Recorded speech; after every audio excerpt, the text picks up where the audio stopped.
Back, and my phone just started moving again. I don't know. I think I need to just get a different setup altogether. Um, oh, I do have one. Let's go back to what I was using in my original videos. I take this and I put this on top.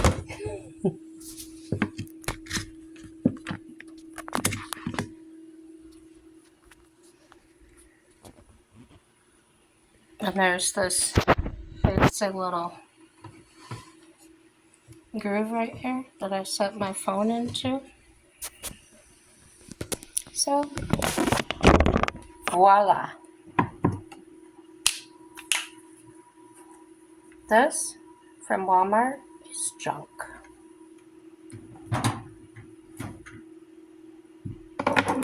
So, I was talking about my friend's granddaughter.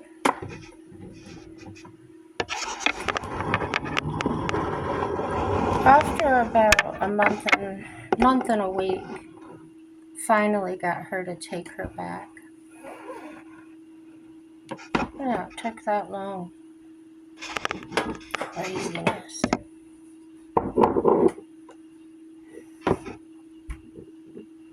Have you ever mixed liquid foundation with a powder? I don't know. It kind of seems like it might get muddy. I'm not going to do it. I'm not going to put foundation on. How do you like me now? Oh. So, yeah. People are funny. They just kind of, I don't know. Don't know. I really don't.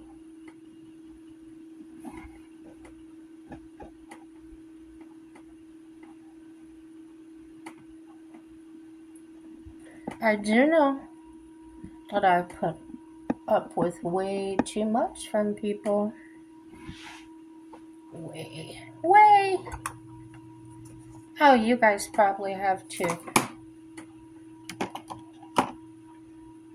If not all of you, the majority of you have. Yeah. Gosh, just living life. You have people. People are gonna people. Unless you live off grid somewhere, and I want to live off grid, but I don't.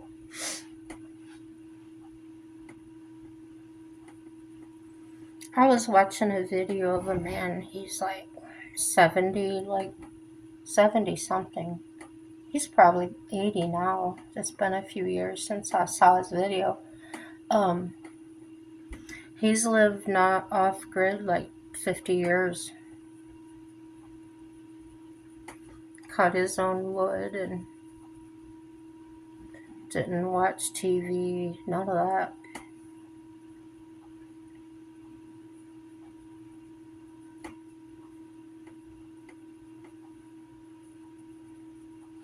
That's how people used to live, guys.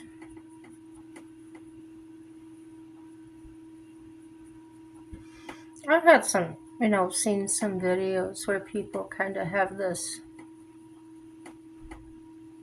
How the heck did that happen? It's a bruise, I don't know.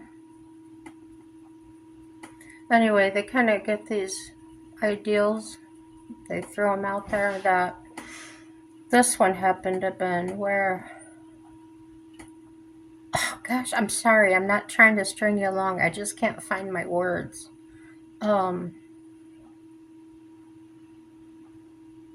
Modern amenities like electricity, things like that have made us weak. I even heard one guy say that it makes us weak mentally.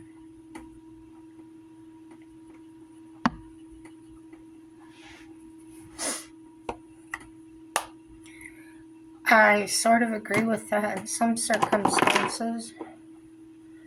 But if I said it here, I might make some of you really upset. So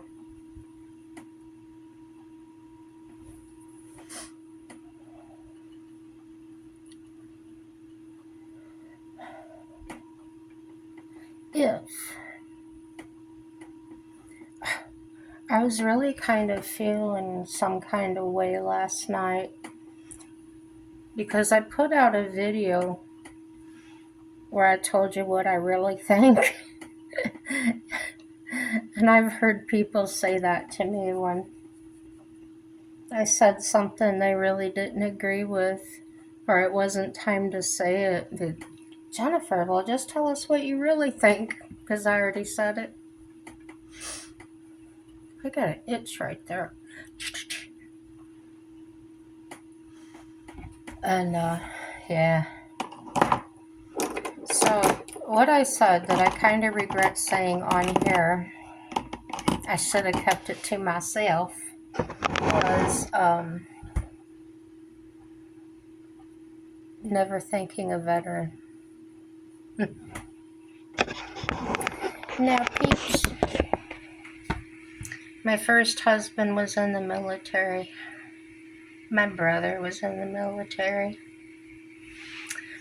And I've seen things that would make you go, huh? If you saw how these soldiers were truly behind the scenes, you would wonder what you were thanking them for. Yeah. Now, don't get me wrong.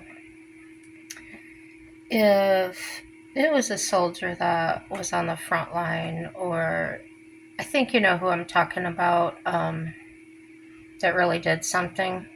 Yes, thank you. The people I'm talking about, they live in housing in barracks, and they party like it's a college dorm, and they're not very nice people. They don't respect anybody, and that's why I don't have any respect for them. It's simple. But if I tell people I don't have any respect for them,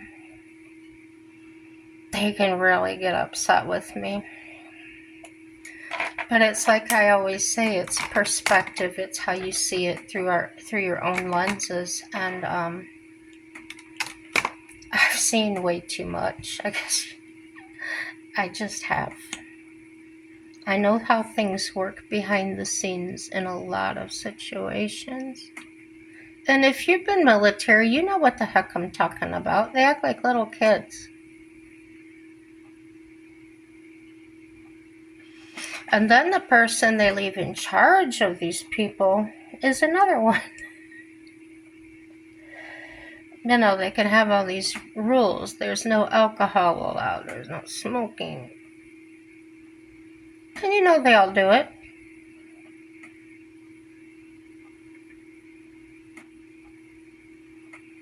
And you can say, oh, they're just blowing off steam, blah, blah, blah, blah, blah. Well, it's your opinion. I just don't respect it.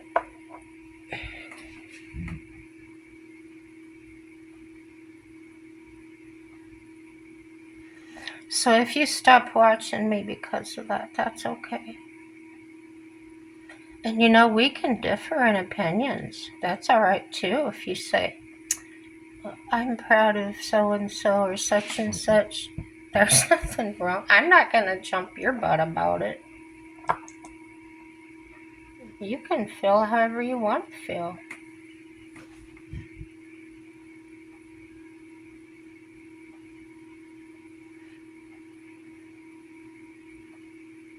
I just like open honesty, man.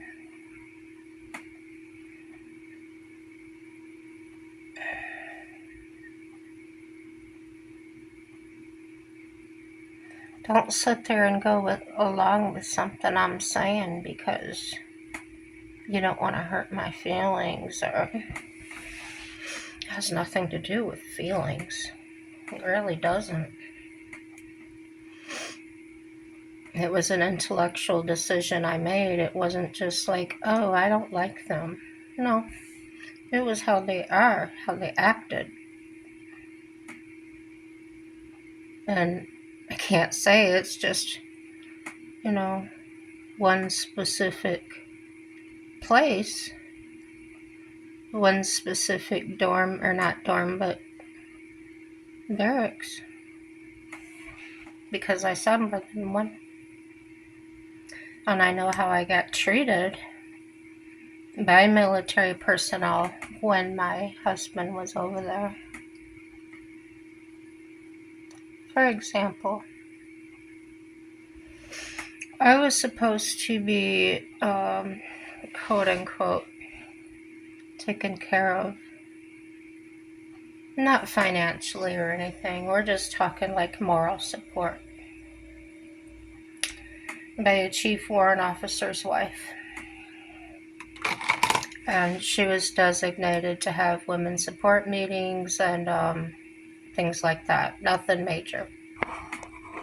Just like socializing, getting together with other women, supporting each other.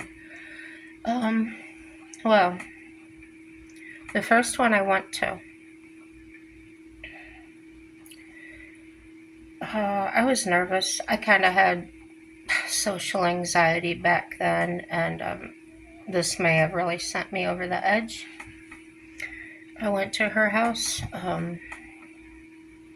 She invites me in to sit down in the living room. I walk in, there's a bunch of women sitting around in a circle in chairs.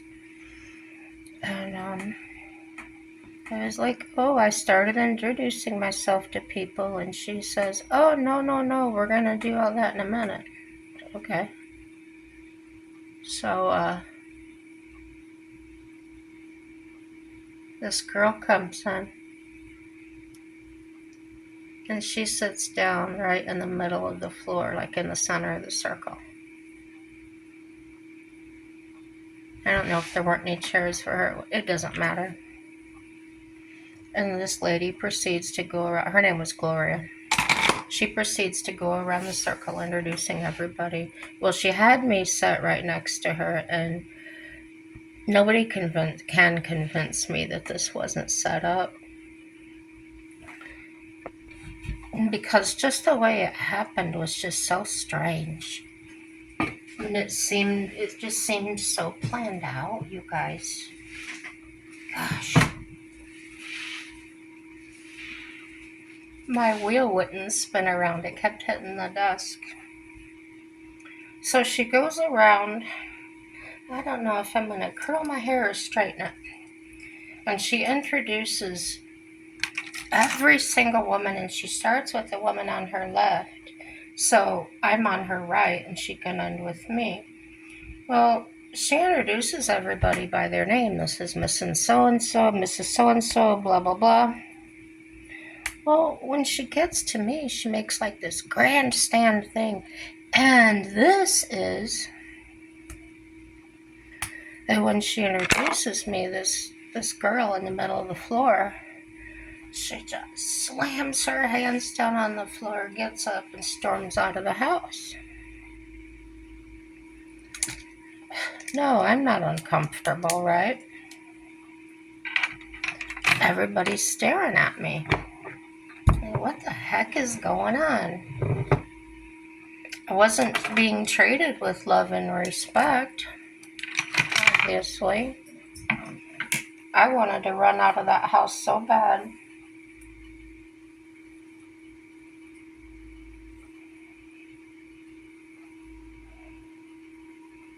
So, no.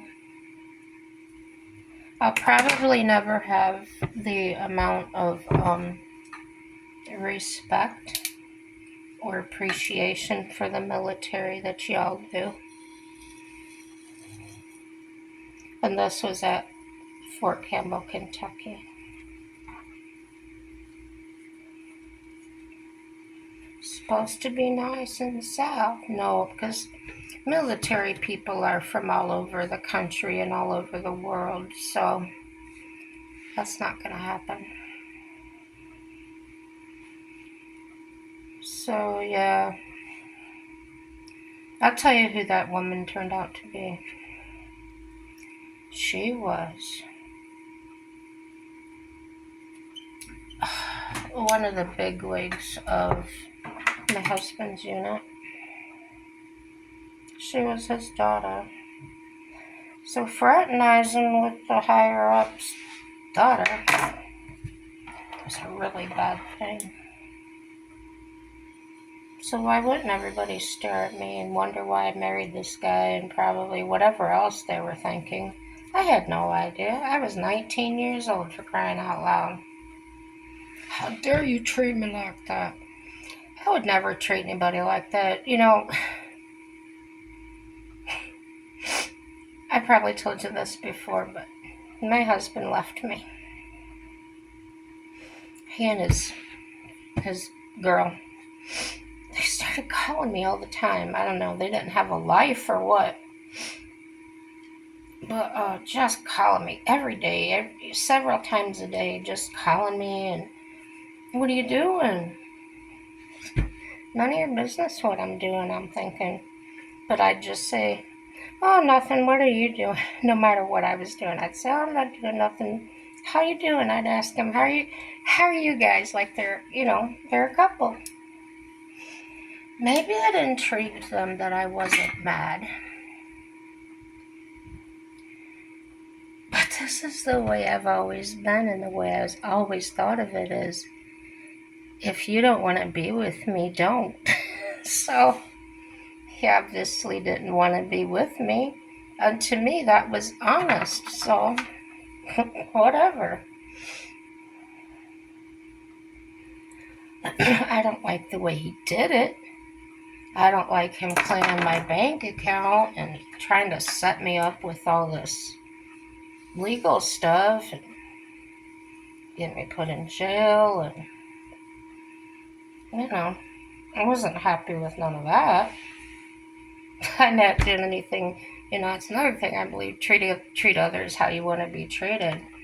So, they would call me and call me and call me. And, one day I was driving. I had just left one of my lock jobs.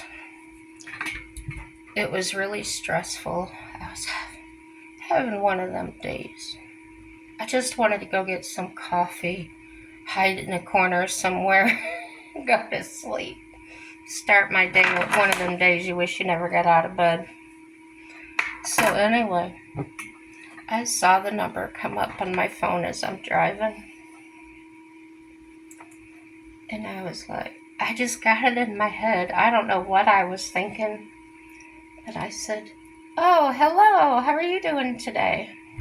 And it's her. She goes, why are you being so nice to me? I go, oh, why wouldn't I? I had never been nasty with her. But I was just being, sickening sweet to her. She goes, what's wrong with you, you sick bitch? So, what do you mean, what's wrong with me? You shouldn't be talking to me like that. So, like what?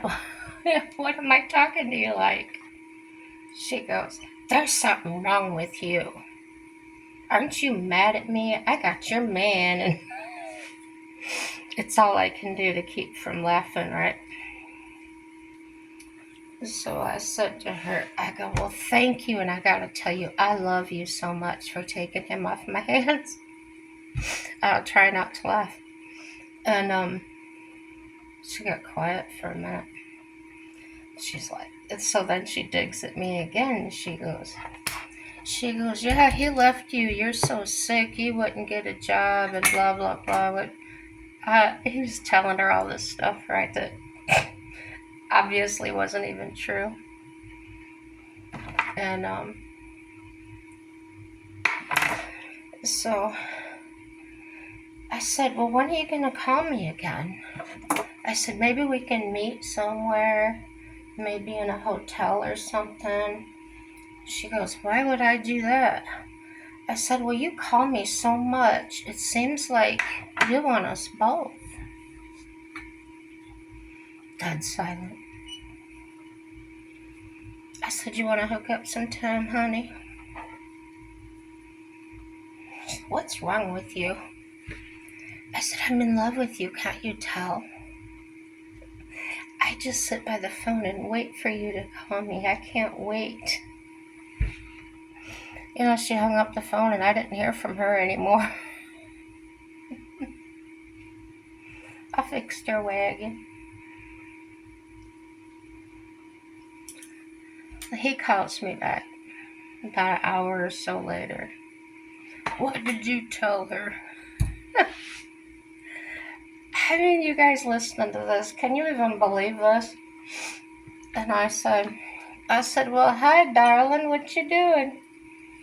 What did you tell her? I go, oh, Kitty Lee. That was her name, I'm not kidding. And she goes, yeah, what did you tell her? I said, well, I told her you get it up, which I never said, but I was telling him all this stuff that I said to her that I didn't. I thought, you got the nerve to be calling and asking me what I said to your girlfriend? What the heck is wrong with you? So, yeah, he went on.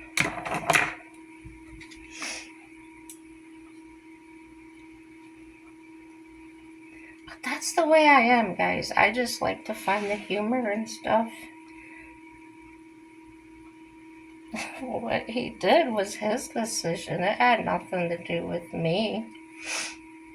It really didn't.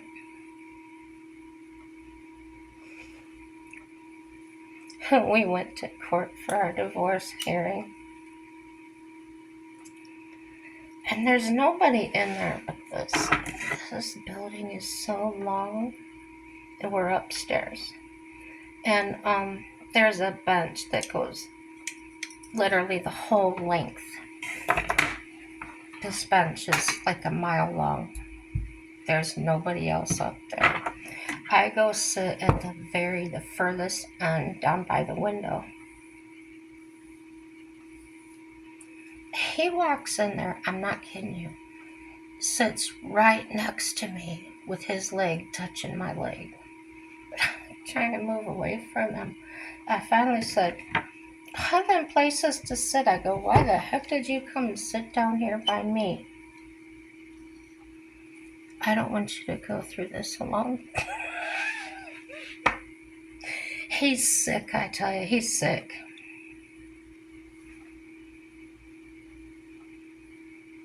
I never met another person like him. I hope I never do.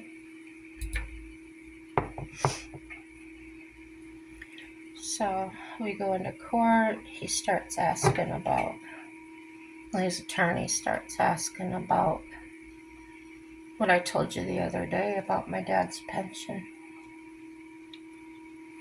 I told him there is no pension. Well, we'll see about that. I said, okay. That's what his lawyer was saying. His lawyer was some kind of trial lawyer. I don't know why he got him as a divorce lawyer. I don't know. But my attorney's sitting there trying not to laugh at him too. It's not appropriate to do that in court, right? So they start asking me, what'd you do with the horses? And I said, oh, you mean my horses? I had bought them all. I just let him ride them. Where's my horses? Where's my horses? I said, well, they're gone. What do you mean they're gone? I said, they're gone. So they wanted to subpoena. Craziness. I said I sold them to this lady. And that lady was there in court because they, subpoenaed her and whatever you call it. I sold them to her for $10. $10 a head. And she told him, yep, I bought them from her. Had the receipt, and it said $10 each on them. And they said, what did you do with them? Are they at your house? And she tells him, no. My husband found out and wouldn't let me keep them. So I took them up to the sale. And they said they had subpoenaed the paperwork from the sale barn. And so his attorney turns to my husband and says, well, that's why we couldn't subpoena the records. They were under her name. No duh. Yep. And they hounded her. What did you do with the money from the sale? She looks at the judge and she looks back at that lawyer and she said, I don't think that's any of your business what I do with my money. And the judge agreed with her, obviously. But he kept on and kept on. You could tell he was a trial lawyer. I don't know if he's going to take this divorce hearing to trial or what he was going to do. He was such a weirdo. So, another fantastic part. Probably make you say things that make you say, I had $70,000 in debt. Well, actually, I had $100,000 between my house and stuff. And, it comes to division of everything. And I had told my attorney to tell them that I would take the $70,000 of the house if he would take the $30,000 debt, which mostly consisted of his vehicle and stuff that he got before we even met. So he dug his heels in and he wasn't having it. He wasn't taking any of it. And the judge asked him, he said, you do realize she's going to take $70,000 worth of debt if you'll just take this $30,000. And he dug his heels in. He was not going to do that. At one point, the judge spun his chair around. He had it. And he says, well, Mr. So-and-so, here's your grand prize for the week. He says, I'm going to divide all of it. And now you can pay $50,000 and she only has to pay $50,000. He's like, okay.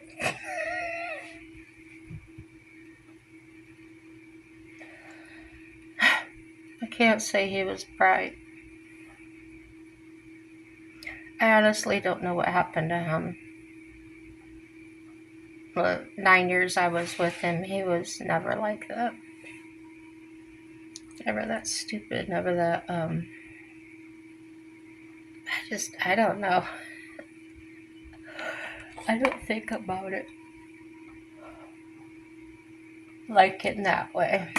It pops into my head, all you can do is laugh. And especially your own responses. If you make it funny while it's happening, guys, you'll always laugh about it. You'll never cry over it. I'm tearing up now because of my makeup and laughing. Makeup and laughing.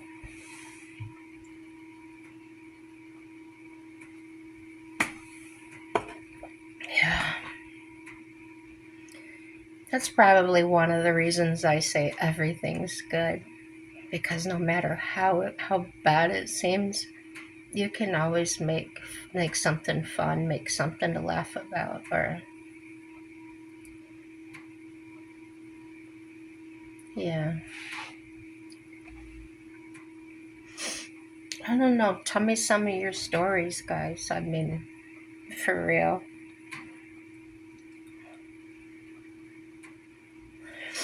My favorite thing to do, like I said so many times, is when I used to go find a restaurant late at night and sit there and talk with people.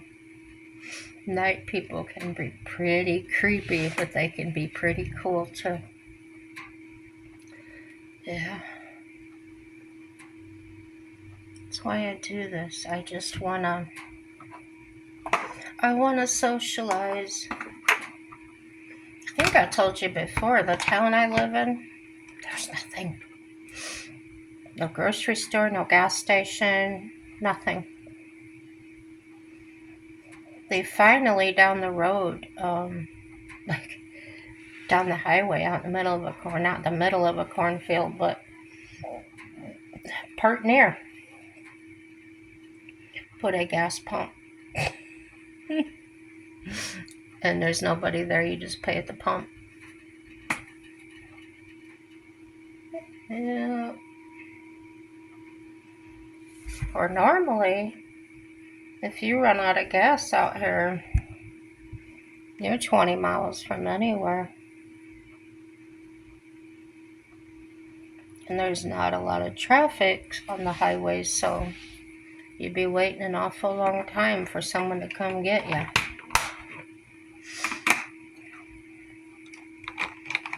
But that's alright.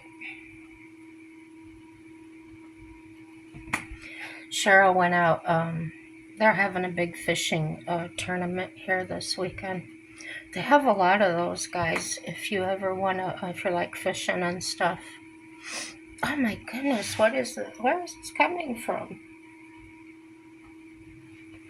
Yeah, they have a lot of tournaments here.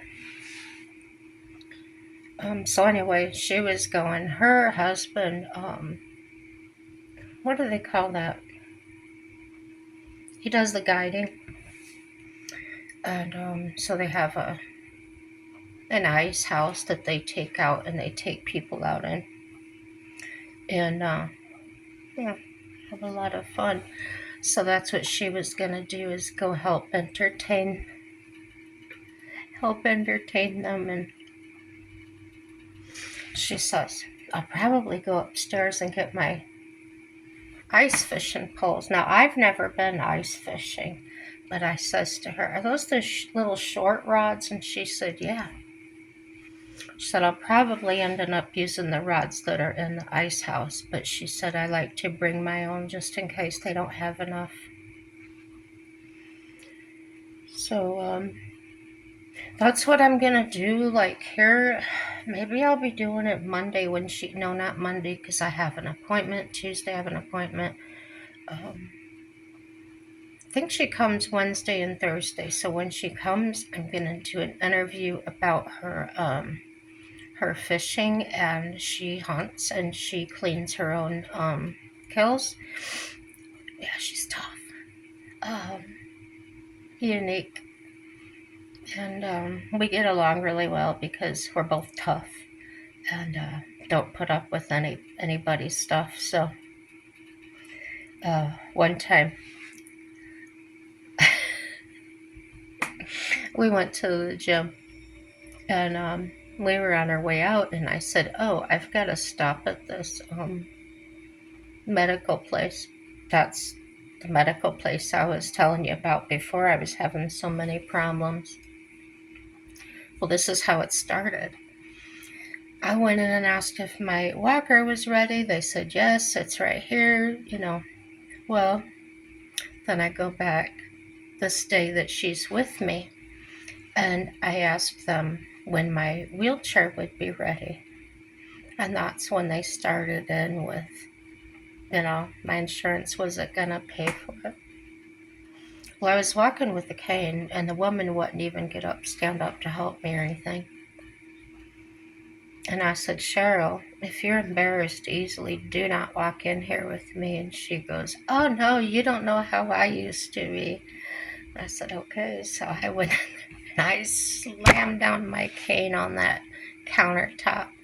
She's just sitting there like staring into the computer, and I was doing that like, wake up. Get on the ball. Get doing your job. And she just sits back, like she's half asleep, guys. She just sits back in the chair. Is like, "Can I help you?" Maybe she was stoned. I don't know. I don't know. But her name is Tiffany. So now I don't like Tiffany. So, you know the story. They told me they wouldn't do business with me and yada yada. Well, get this. I got a phone call from them a few days ago wanting to refill my CPAP supplies. I said, "Where are you calling from?" And she tells me, "Corner Home Medical." And I said, "But you guys said you won't do business with me anymore. You better check with somebody." So she says, "So you don't want your supplies?" I said, "Well, yeah, I want my supplies, but I'm telling you what one of the higher-ups from the corporate told me." So she says, "Well, what's your birth date? I'll look up your file." And she looks it up and she says, "There's nothing in here about that. Can I place your order?" I said, "Well, yeah, I need those things. There's nowhere else to get them around here." So, was it yesterday? Day before yesterday. This woman from there calls me back, and she worked in the same department as the woman that was filling my order for the CPAP supplies. And she asks for me. I tell her who I am. She says, "So-and-so said I needed to give you a call back, that you weren't sure if you wanted to place an order with us," and, whatever. So I told her the story. She was appalled. She says, "They what?" I said, "Yeah, that's what they told me." Now, I live in North Dakota. That's where this office is that I'm trying to deal with. And I said, "Where are you calling from?" Now, see, when I was asking the first lady that was doing the CPAP supplies, she kept saying, "I can't tell you that." I just said, "What state are you in?" "I can't tell you that." But now the second lady that called back asking me, I said, "Where are you calling from?" And she said, "Well, this branch is in Minnesota." So I says, "Well, I've got this deal with this wheelchair." I told her the whole thing. She says, "That doesn't sound right." I said, "Doesn't it though?" I said, "All they had to do was send in that pre-authorization, and they won't do it." And so she tells me, she says, "Who ordered it?" And I said, "My cardiologist." She said, "Because it says here your doctor said absolutely no wheelchair." And I said, "Right, that is my surgeon for my knee replacement. And no, I'm not to have a wheelchair for that. This is something, I already have a wheelchair. I'm entitled to another one every 5 years according to my insurance plan. And this is just a replacement for my existing wheelchair. This is nothing new." She says, "Yeah, you should be getting that wheelchair." She says, "So, when do you see your cardiologist next time?" I says, "Oh, not till August." I said, "I made this appointment over a year ago, and he's just that far booked out." She says, "Well, maybe you could call the nurse and see if you can have him put in an order that is more detailed, or what's the word I'm looking for? More demanding, or something, something along those lines." So that's what I'm going to do on Monday. Yeah. It's just funny how I called so many people in so many different offices and kept getting the same answer. And then they call for my CPAP supplies. And lo and behold, I get a person from that department that's totally helpful, even with these things that aren't in her department. Another one is those things that make you go, isn't life grand, you guys? Yeah, it is. Just keep going. Just keep asking when you need those answers, like people say about doctors. just be that squeaky wheel. Um, you don't have to be rude like I did or slam a cane on the counter. And back to that day when we left there, Cheryl's just dead silent. We get a little far away from the door. We're on our way out, and she just goes, "Good job." Yeah, partners in crime. That's what I said to her. And she goes, "Yeah, we really are." She was telling me, she goes, "I was so that way." She goes, "When you were doing it," she says, "all I could do not to laugh at that woman. Because I was thinking, lady, you don't know what you're in for." I would never hit anybody or, go to jail. I just want her to get up off her butt and do my business. So, yeah. Subscribe to me, guys. I have all kinds of those stories, 52 years worth, or 53. I just turned 53. Yeah, lots of those stories. And you'll get to know Cheryl, and you won't just be having to stare at my face all the time.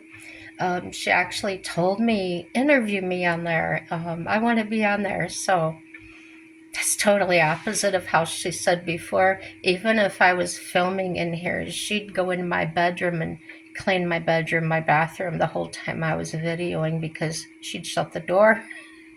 No, no, no.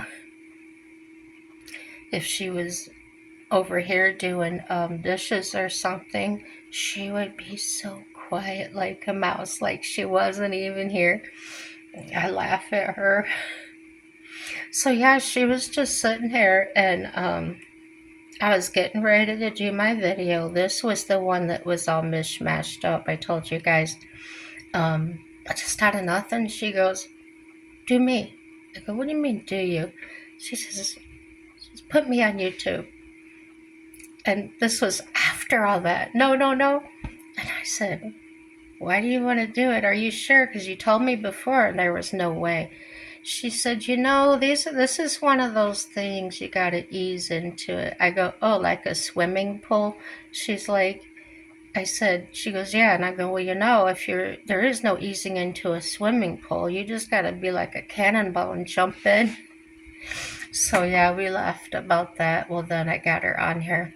She really didn't have time to talk or anything. She didn't even say hi. She just waved into the camera as she was on her way out. So yeah, I got her on here and introduced her to y'all. She really is a cool kind of person. So I think you'll enjoy her. And you don't have to stare at my face all the time, even though I know I'm beautiful. Subscribe, like, dislike, leave a comment, share.